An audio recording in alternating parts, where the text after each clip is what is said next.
Thinking of a vacation? Okay, I'm going to advise you on a place that's affordable, friendly, and where a lot of security agencies' eyes will be on you. Let's take you on a vacation to Syria.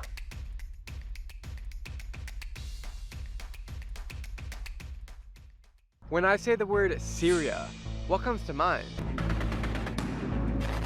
But what if I told you that Syria is also this?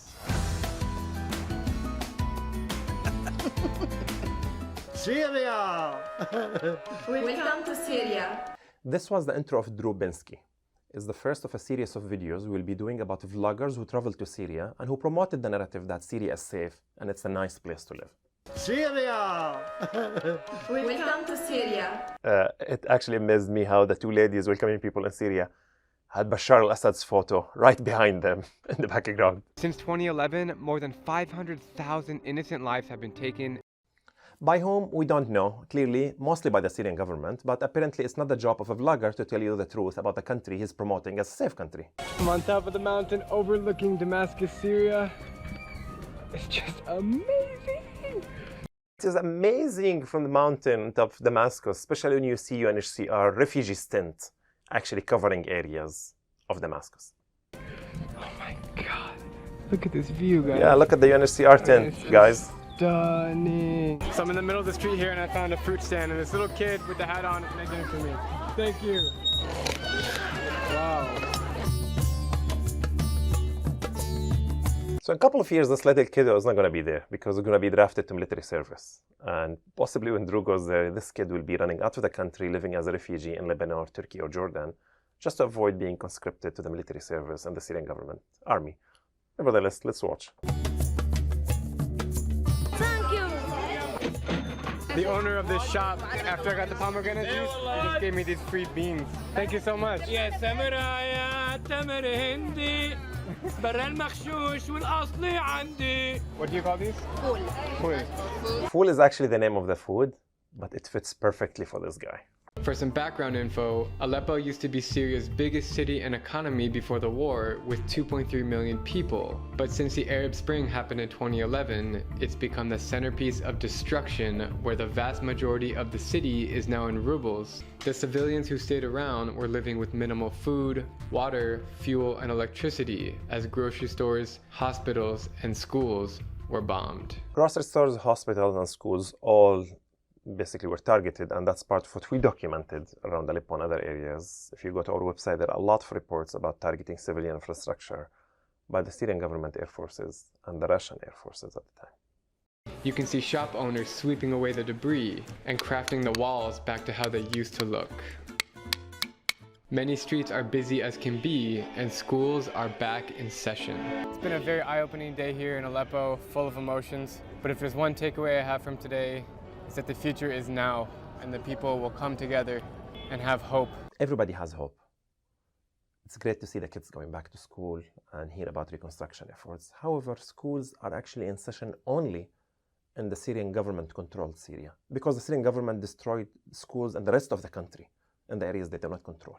And same to the images, right? Like our reconstruction efforts have just started at full swing. Now we're a couple of years after this video, and reconstruction efforts have not actually started. There's nothing reconstructed of Aleppo. And if you use a Google Earth and zoom in Aleppo, you'll see ruins of Aleppo. And that tells you this guy does not know. I was like, yeah, there's a guy who's like putting a nail in the wall. It's like, yeah, reconstruction effort in a whole destroyed building. I don't know what he was doing, but I don't say the whole thing was staged, but I think this is when you're naive and you use your camera to spread the narrative of a bloody dictatorship. This is what you're going to end up with. I met with several volunteers who allowed me to join in as they rebuild homes and bring gifts to the elderly. The volunteers are actually building homes and bringing gifts to the elderly belong to a France-based NGO or a charity, SOS, Charity d'Orient, which is accused or suspicious of contributing or aiding and abetting war crimes. There's an investigation against them in France. They funded and supported a lot of the local NGOs in Syria who worked with Asma al-Assad, the first lady, and the Syrian government gang and inner circle in Syria. There's a lot of information about them. There's a whole investigation about them. And our friend Binsky, by coincidence, just went to the volunteer NGO who's actually maybe on a trial for war crimes related charges at any point soon in the future. The SOS volunteers are here getting their hands and feet dirty, carrying sand inside to fix his home.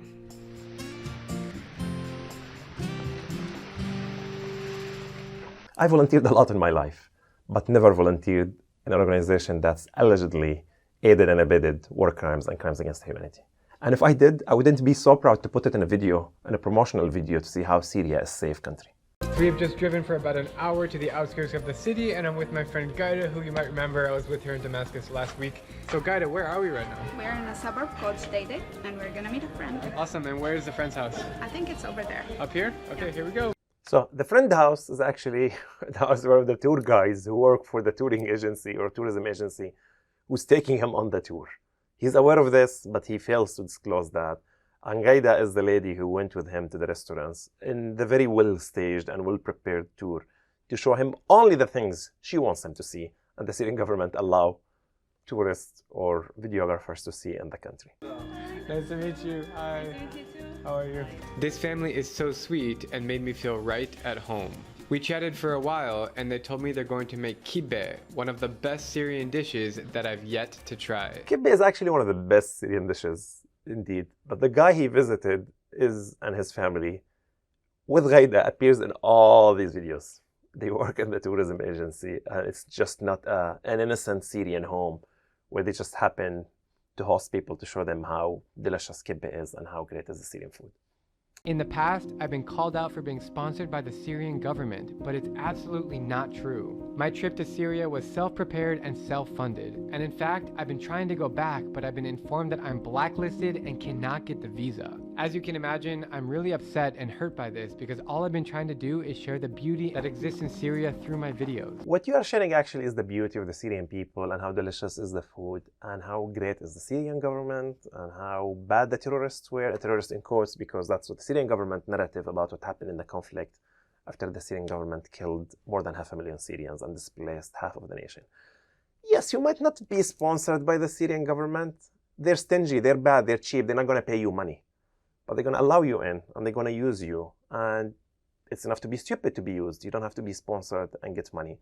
Let alone your videos are being watched by millions of people and you're making a lot of revenue of that. But as a Syrian, I did not appreciate your visit to my country. Not because I don't want to hear the food is amazing and people are friendly, because you're telling the world about Syria different than the Syria we, the Syrians, knew and lived in.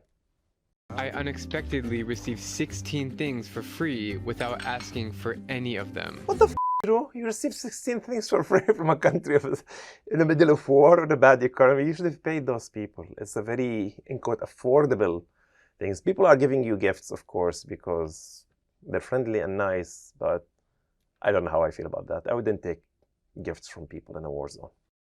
Yeah, Habibi, what's your name? Yeah, Habibi, notice Bashar al-Assad's picture in the background of the place, which sounds to be kind of a government office or a building. I cannot tell fully, but the flags and Bashar al-Assad's picture, either you're in a government building or you, unintentionally, not sponsored by the Syrian government, is promoting the crap the Syrian government keep promoting on their media and social media. Okay, Syria is a nice country. People are really friendly and food is really amazing. We have no doubt about all these. And we're not saying do not visit Syria. We're just saying be careful. You're sharing and producing and promoting the propaganda of the Syrian government that Syria is safe. This narrative is impacting the safety and the protection for Syrian refugees in Europe and elsewhere. Join us in the next video to see one of the vloggers who got tortured in Syria.